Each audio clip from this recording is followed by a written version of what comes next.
Halo teman-teman semua, selamat datang di kelas akuntansi, belajar akuntansi mudah dan menyenangkan. Baik, di video kali ini kita akan belajar bagaimana proses pembukuan untuk lembaga pendidikan tinggi dengan menggunakan aplikasi akuntansi manager.io. Nah, saya sudah punya kasus. Oke, berikut kasusnya kita coba selesaikan dengan menggunakan aplikasi dan tentunya nanti teman-teman bisa menerapkan proses pembukuan ini ke lembaga teman-teman atau ke tempat teman-teman bekerja. Oke, kita mulai dengan kasus yang di slide kedua, di mana saya punya yayasan XYZ, merupakan sebuah yayasan yang mengelola perguruan tinggi dengan nama Sekolah Tinggi Maju Bersama, yang berkedudukan di kota ABC, dengan dua jurusan, yaitu jurusan S1 Akuntansi dan D3 Akuntansi. Nah, berdasarkan informasi yang teman-teman peroleh, atau berdasarkan informasi yang disesuaikan dengan kondisi lembaga di mana teman-teman bekerja. Oke, nanti informasi yang kita butuhkan mulai dari pertama, jurusan yang ada di yayasan atau di pendidikan tinggi. Kemudian yang kedua adalah, sumber-sumber pendapatan dari si universitasnya atau dari sekolah tingginya atau dari yayasannya. Mulai dari SPP-nya berapa, kemudian berapa biaya pendaftaran, berapa SPMA-nya, berapa biaya wisudanya. Oke, karena secara umum sumber pendapatan dari pendidikan tinggi atau misalkan universitas itu ada SPP, kemudian ada biaya pendaftaran, ada SPMA sama biaya wisuda. Oke, selain itu adalah kita perlu melakukan proses setting untuk sumber-sumber pendapatan, tentunya menggunakan kode akun perkiraan. Nanti kita akan coba menggunakan aplikasi. Oke, kemudian sumber-sumber pengeluaran atau pembiayaan-pembiayaan yang akan kita keluarkan dalam rangka operasional dari lembaga pendidikan tinggi kita. Oke, kemudian tentunya berikutnya yang teman-teman harus siapkan adalah kondisi keuangan ketika membuat pembukuan, mulai dari berapa nilai kas, kemudian berapa aset yang dimiliki, misalkan aset tetapnya berapa, atau mungkin berapa nilai hutang piutangnya. Nanti teman-teman bisa sesuaikan dengan kondisi di mana teman-teman bekerja. Baik, kita mulai dengan kasus yang pertama di slide yang kedua, di mana Yayasan XYZ merupakan sebuah yayasan yang mengelola pendidikan tinggi dengan dua jurusan. Ada jurusan S1 Akuntansi dan D3 Akuntansi. Oke, nah seperti biasa untuk memulai bagaimana proses pembukuan, kita langsung buka aplikasi manager.io teman-teman. Oke, ini saya sudah buka. Seperti biasa, untuk memulai bagaimana proses pembukuan menggunakan aplikasi, kita mulai dengan tambah bisnis. Oke, teman-teman kalau sudah misalkan buat, bisa import. Kalau misalkan pertama kali buat, bisa klik buat bisnis baru. Oke, saya klik buat bisnis baru. Oke, karena sekolah tinggi atau lembaga pendidikan tinggi berada di bawah yayasan, jadi yayasan berkewajiban untuk membuat laporan keuangan. Oke, nah kita cek dulu nama yayasan kita teman-teman. Nanti disesuaikan dengan nama yayasan di mana teman-teman bekerja. Oke, Yayasan XYZ yang berkedudukan di kota ABC. Oke, nah di sini langsung kita buat. Oke, Yayasan XYZ. Oke, nanti ini otomatis negaranya teman-teman ya. Oke, kemudian klik buat bisnis baru. Oke, jadi tampilan lembar kerja kita di aplikasi manager.io pada umumnya sama. Oke, yang membedakan nanti adalah bagaimana cara kita mengatur mulai dari kode akun perkiraan, kemudian bagaimana mekanisme dari setting atas jasa yang kita berikan ke mahasiswa kita. Nah, proses kedua setelah kita buat si menu dasar dari aplikasi manager.io, kita langsung masuk ke menu kustomisasi. Oke, jadi menu kustomisasi ini bertujuan untuk menentukan menu-menu yang kita butuhkan sesuai dengan kondisi lembaga atau tempat di mana kita bekerja. Oke, kita klik menu kustomisasi, kemudian kita centang menu-menu yang dibutuhkan sesuai dengan kondisi lembaga di mana tempat kita bekerja. Oke, yang pertama adalah akun kas dan bank pasti butuh karena di lembaga pasti menggunakan ada kas besar dan ada bank, tempat untuk menyimpan dana atau sumber dana dari si yayasan atau lembaga. Oke, kita klik kemudian ada penerimaan pasti, pembayaran pasti butuh. Oke, transfer untuk proses pindah buku. Kemudian pelanggan nanti untuk meng-create nama mahasiswa kita. Oke, faktur penjualan untuk menyeting atau membuat kwitansi atas tagihan kepada mahasiswa. Oke, kemudian berikutnya adalah oke, pemasok. Oke, pemasok kita klik aja. Oke, mungkin suatu saat kita akan butuh. Kemudian persediaan barang. Oke, ini barang maksudnya ada bisa jadi jasa yang kita jual ke mahasiswa. Misalkan nanti untuk meng-create si produk SPP atau biaya-biaya yang lainnya. Oke, kita klik aja. Oke. Kemudian setelah itu oke cukup, langsung kita klik perbaharui. Oke, kemudian muncul di sini menu-menu yang sudah kita centang yang menyesuaikan dengan kebutuhan lembaga di mana tempat kita bekerja. Oke, setelah itu oke kita kembali ke informasi mengenai yayasan kita. Oke, di mana ada dua jurusan, ada S1 akuntansi dan D3 akuntansi. Oke, ini kita skip dulu. Kita lanjut untuk melihat atau menyeting detail perusahaan. Oke, nah untuk melengkapi detail perusahaan, kita langsung masuk ke menu pengaturan, teman-teman. Oke, untuk memasukkan alamat atau kedudukan di mana si lembaga kita. Oke, masuk ke pengaturan. Oke, klik detail perusahaan. Kalau misalkan oke, teman-teman punya logo, nanti bisa dimasukkan logo lembaganya. Oke, ini yayasan XYZ. Oke, kemudian dia beralamatkan di, oke kita cek dulu. Oke, di kota ABC. Oke, di sini kita tulis kota ABC. Oke, kota ABC. Oke, ini kita cek Indonesia. Oke, setelah itu kita perbaharui. Oke, nah kalau sudah seperti ini, oke kita bisa lanjut ke kasus berikutnya. Oke, nah kasus berikutnya, oke di mana, oke ada 4 sumber penerimaan dari si sekolah tinggi maju bersama atau yayasan XYZ. 1, oke dari SPP, baik untuk S1 akuntansi dan D3 akuntansi. Kemudian biaya pendaftaran, SPMA atau sumbangan. Oke, kemudian biaya wisuda. Nanti ini kita akan buat setelah kita melakukan proses setting dari kode akun perkiraan atau COA-nya. Oke, ini kita skip dulu, lanjut masuk ke sumber pendapatan. Oke, untuk membuat sumber pendapatan pada aplikasi manager.io atau sumber penerimaan, kita langsung masuk ke menu setting. Oke, kita kembali ke aplikasi. Oke, kita masuk ke pengaturan. Oke.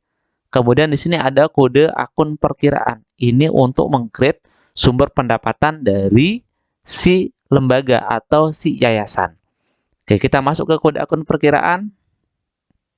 Oke, nah karena penerimaan bagian dari laporan aktivitas kalau di yayasan atau laporan laba ruginya, oke, kita masuk di bagian yang sebelah kanan. Oke. Nah, langsung kita buat akun baru. Oke, kita klik. Nah, sekarang kita cek sumber dari penerimaan si yayasan. Yang pertama ada pendapatan SPP. Oke, langsung kita klik di sini. Pendapatan SPP. Oke, kodenya boleh kita tulis satu aja. Oke, nah kemudian di bagian yang ini kita klik pemasukan. Oke. Nah, ini dari kegiatan operasional lembaga atau kampus. Kalau sudah seperti ini, teman-teman boleh klik buat atau buat dan tambah baru. Oke, misalkan saya klik buat, oke akan muncul seperti ini. Oke, sudah masuk untuk pendapatan SPP pada setting aplikasi kita.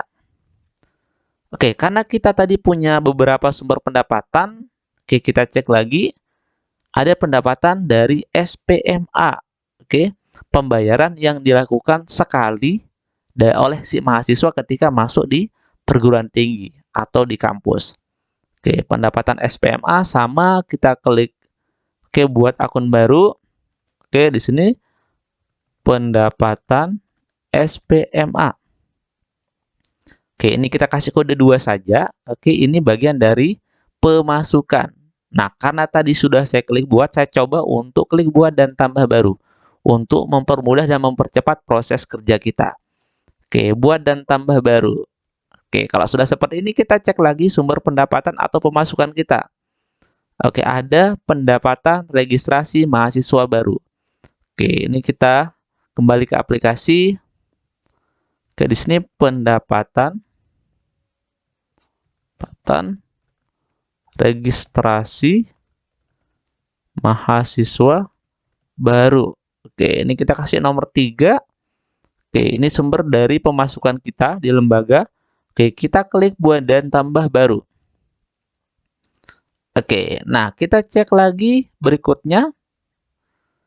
Oke, ada pendapatan dari wisuda. Oke, kita langsung masuk lagi ke aplikasi.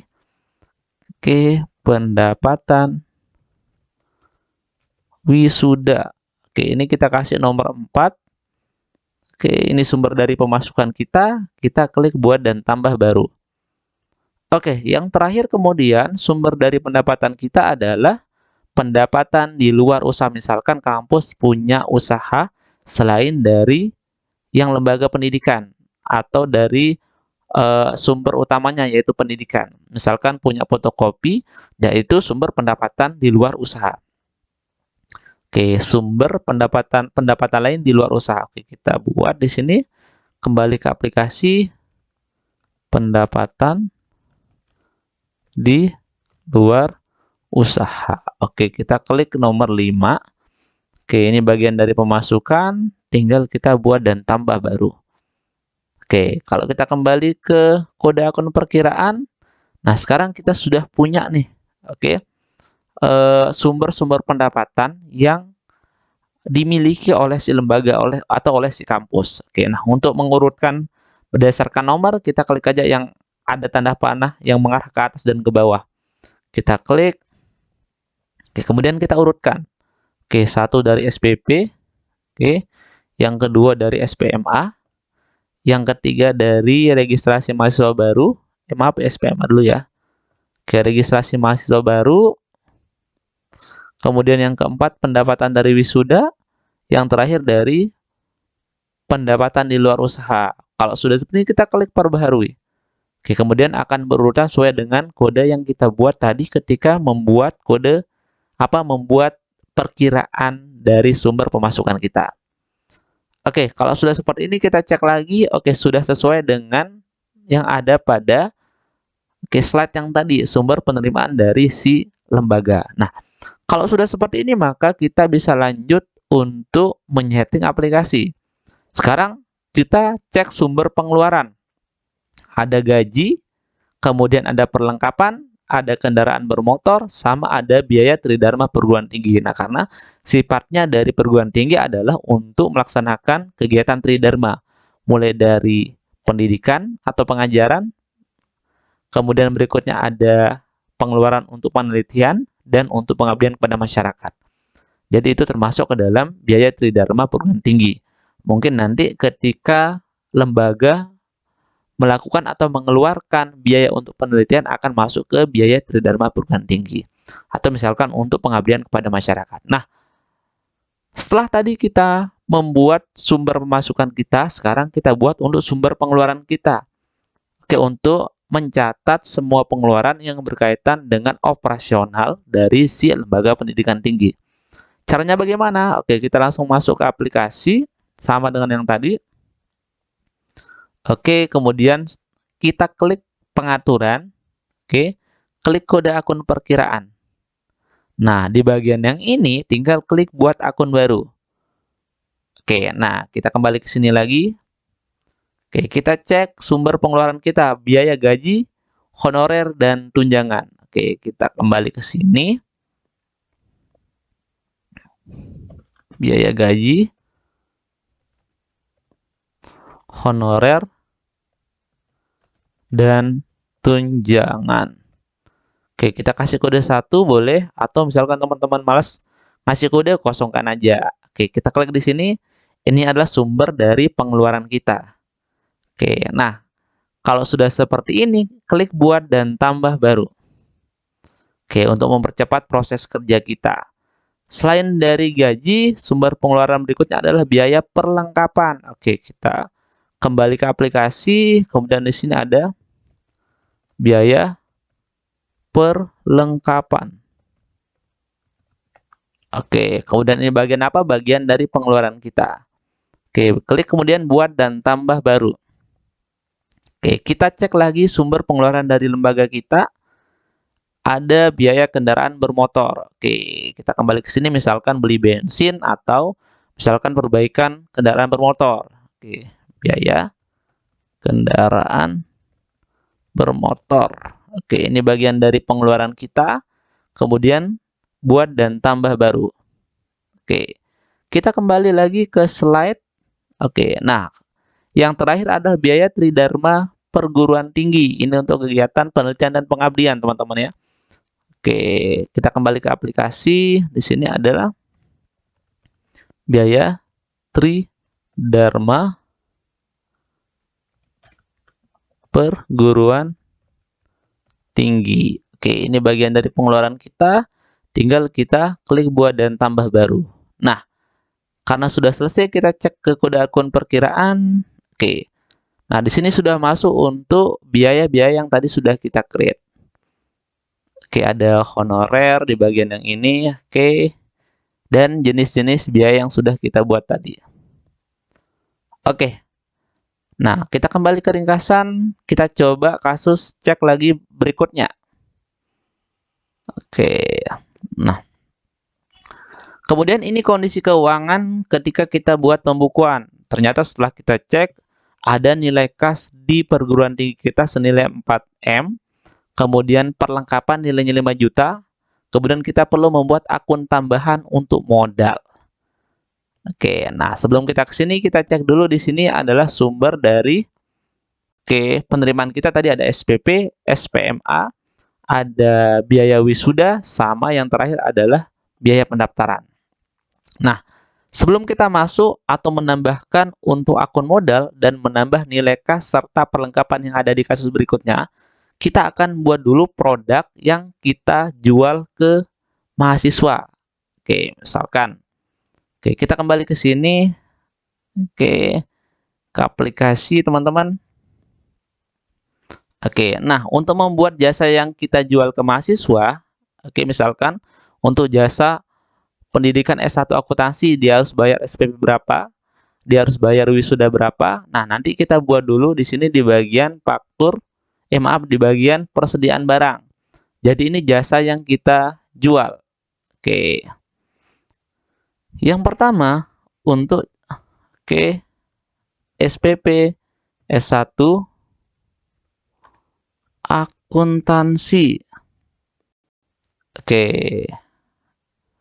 Ini kita kosongkan satuannya. Oke, saldo awalnya kita kosongkan karena ini kita jualnya jasa, jadi tidak ada kuantiti barangnya. Oke. Nah, kemudian di bagian yang ini, ada tulisan kustomisasi akun pendapatan. Ini SPP akan masuk ke pendapatan apa? Kita klik, kemudian di sini kita cari SPP. Pendapatan SPP tinggal diklik. Kemudian biaya SPP untuk si mahasiswa jurusan S1 akuntansi. Kita cek. Nah, kebetulan SPP untuk S1 akuntansi adalah secara paketan ya, 4 juta. Maka di sini tinggal kita masukkan 4 juta. Tuh 23, tuh 23. Nah, kalau sudah seperti ini, tinggal klik buat. Jadi sekarang persediaan barang dalam bentuk jasa, ada SPP S1 akuntansi jasa ya. Kemudian, dia akan masuk ke pendapatan SPP ketika kita nanti membuat atau menerbitkan kwitansi untuk mahasiswa. Nah, kalau sudah seperti ini maka selesai. Berikutnya, SPP untuk si D3 akuntansi. SPP D3 akuntansi yaitu 3.500.000. Kita kembali ke sini. Setelah itu kita buat persediaan baru. Kita kasih kode 2. SPP D3 akuntansi. Oke, ini kita kosongkan. Oke, kemudian kustomisasi akun pendapatan masuk ke SPP, sama dengan yang tadi. Oke, berapa nilainya? 3.500.000. Tuh 23. Oke, kalau sudah seperti ini maka buat dan tambah baru. Oke, kita kembali lagi, sumber pendapatan kita apa lagi? Oke, ternyata di sini ada untuk biaya pendaftaran. Oke, kita kembali ke sini. Oke, ini yang ketiga, kemudian ada pendaftaran. Oke, mahasiswa baru. Oke, ini kita kosongkan. Oke, di bagian kustomisasi pendapatan, kita cari yang pendaftaran. Oke, registrasi mahasiswa baru ya. Kita klik, kemudian, oke, berapa? Oke, biaya untuk pendaftaran. Kita cek dulu. Di bagian yang ini, oke, nilainya adalah 200.000. Oke, maka di sini kita buat 200.000. Itu 23. Oke, 200.000 ya. Oke, kemudian buat dan tambah baru. Nah, berikutnya sumber pendapatan kita lagi adalah oke, untuk SPMA nilainya 3.500.000. Oke. Nah, untuk D3 sama S1 sama ya SPMA-nya ya. Oke, makanya dibuat 1. Oke. Kembali ke sini. Oke, ini nomor 4. Oke. SPMA. Oke. Nah, kemudian di sini di kustomisasi pendapatan kita cari SPMA. Oke. Setelah itu di bagian penjualan berapa harga atau nilai dari SPMA dari kedua jurusan. Misalkan nanti berbeda, teman-teman tinggal buat 2 aja. Mungkin SPMA untuk S1 akuntansi dan SPMA untuk D3 akuntansi. Kebetulan di kasus ini dia sama, nilainya adalah 3.500.000. Oke, masuk di sini 3.500.000. 3.500.000 tuh 23. Oke, buat dan tambah baru.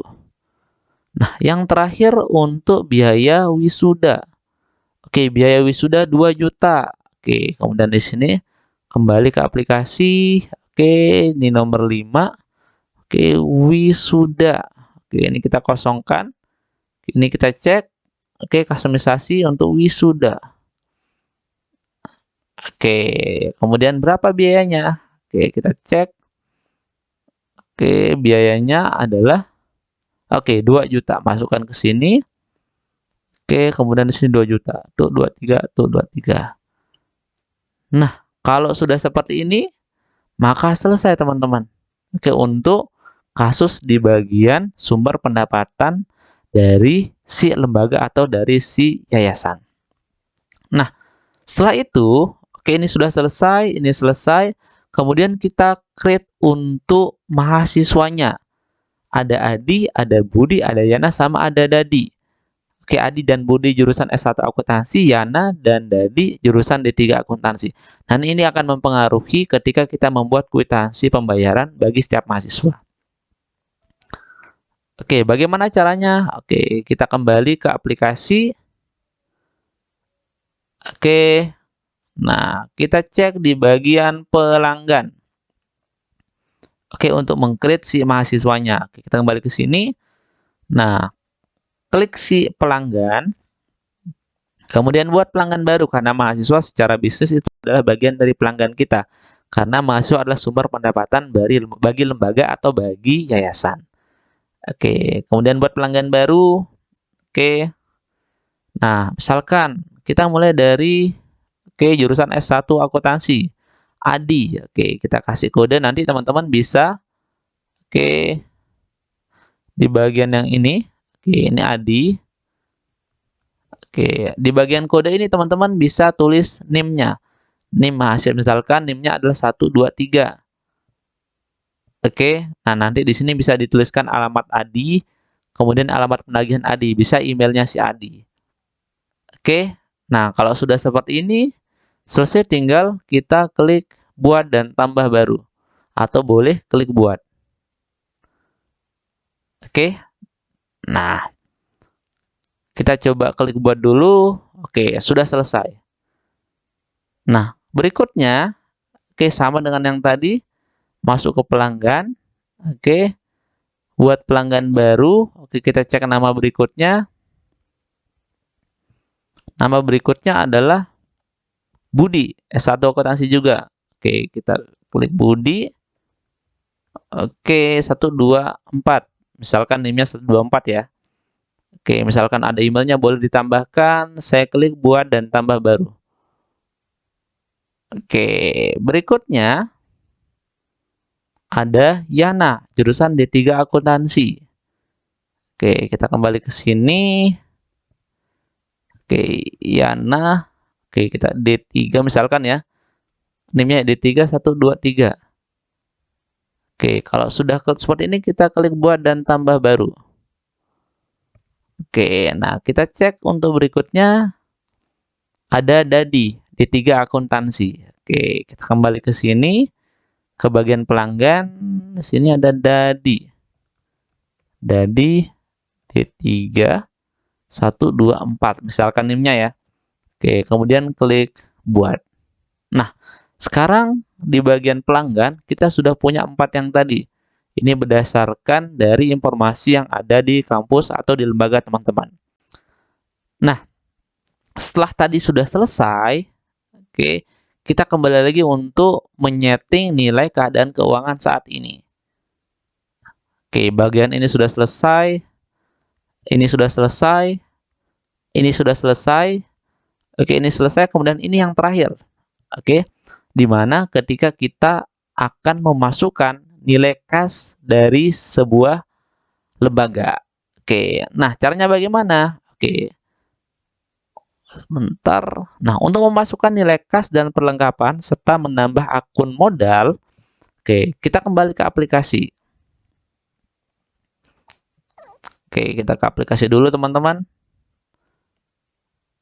Nah,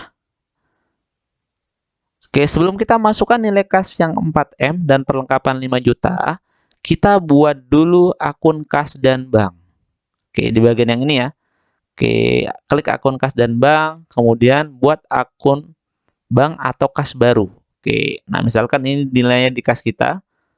Oke, nah kemudian tadi kita punya saldo awal 4M. Boleh dimasukkan di sini atau boleh menggunakan menu penerimaan. Oke, nah misalkan di kondisi yang ini saya menggunakan menu penerimaan. Oke, ini saya buat dulu. Oke, buat. Oke, setelah itu di bagian yang ini, oke, karena tadi kita punya kasus bahwa kita punya kas 4M. Oke, nah tinggal kita masukkan oke di bagian penerimaan. Oke, buat penerimaan baru. Oke, anggap sekarang tanggal 24 bulan 8 2023. Oke, jangan lupa dicentang teman-teman. Misalkan ini dari oke yayasan ya. Oke, dia masuk misalkan ke kas. Oke, misalkan ini adalah kas awal. Oke, nah kemana dia masuk? Oke, dia masuk ke, maaf ya, laba ya. Ke laba ditahan dulu ya. Oke, nanti tinggal kita pindahkan ke akun modal. Ini 4M teman-teman ya. Tuh 23, tuh 23, tuh 23. Nah, kalau sudah seperti ini tinggal kita klik buat. Oke, dari penerimaan kita untuk modal awal kita, oke, 4M sesuai dengan kondisi keuangan yang tadi. Oke, yang ini ya. Oke, kalau kita cek ringkasan, teman-teman kita sudah punya di sini, oke, nilai dari kas setara kas kita 4M, kemudian laba ditahan kita 4M. Oke. Berikutnya kita kembali ke kasus. Oke, di kasus berikutnya kita punya perlengkapan nilainya 5 juta. Oke, nah sekalian sekarang kita buat untuk oke perkiraan modalnya.